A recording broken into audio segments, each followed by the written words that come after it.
It's a notification we've seen too many times. A headline that stops the world in its tracks. But behind the chaos and the tragedy, there's a dark, complex blueprint in the human mind.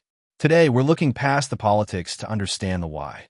What actually happens inside the mind of a mass shooter? First, let's kill the lone wolf myth. Most of these individuals don't just snap out of nowhere. It's rarely a sudden explosion. It's a slow, agonizing crawl down what psychologists call the pathway to violence. It starts with a grievance, a deep-seated sense of injustice, whether real or perceived. They feel the world has cheated them. They're looking for someone or some group to blame for their pain. Then comes the isolation. The incel or outcast phenomenon often plays a massive role here. When someone feels disconnected from society, they stop seeing others as human beings. They see them as obstacles.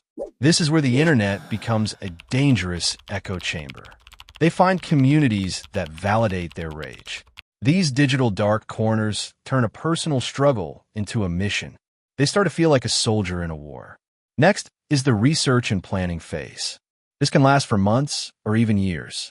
They study past shooters like celebrities. This is the contagion effect. Media coverage often gives these people exactly what they crave: immortality through infamy.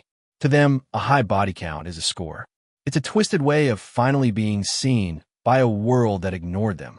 But there's a stage we often miss: leakage.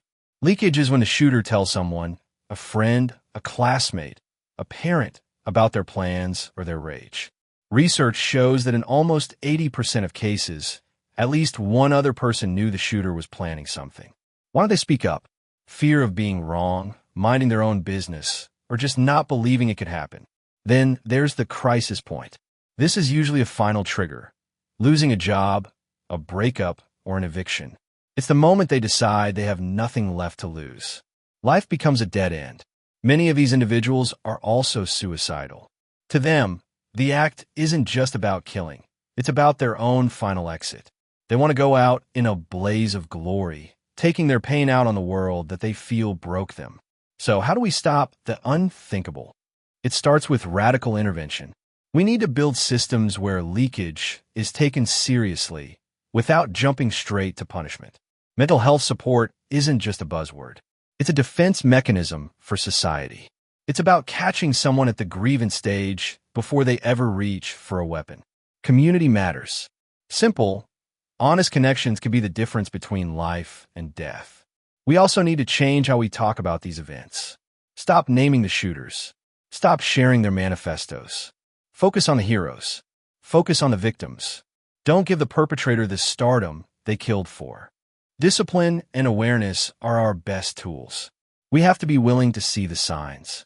If you see something that feels off, it probably is. Trust your gut. It's not about being a snitch. It's about being a lifeline. The human mind is capable of extreme darkness, but it's also capable of extreme resilience and change. We can't just wait for the next tragedy to talk about this. The conversation has to happen now. We have to look at the roots, the bullying, the neglect, the lack of purpose. When we provide a path for the lost, they don't have to find their own violent way out. This isn't just about security guards and metal detectors. It's about empathy and vigilance. Understanding the psychology is the first step toward building a world where these things don't happen. It's a heavy topic, but one we can't afford to ignore. Thanks for watching. Stay safe and stay aware.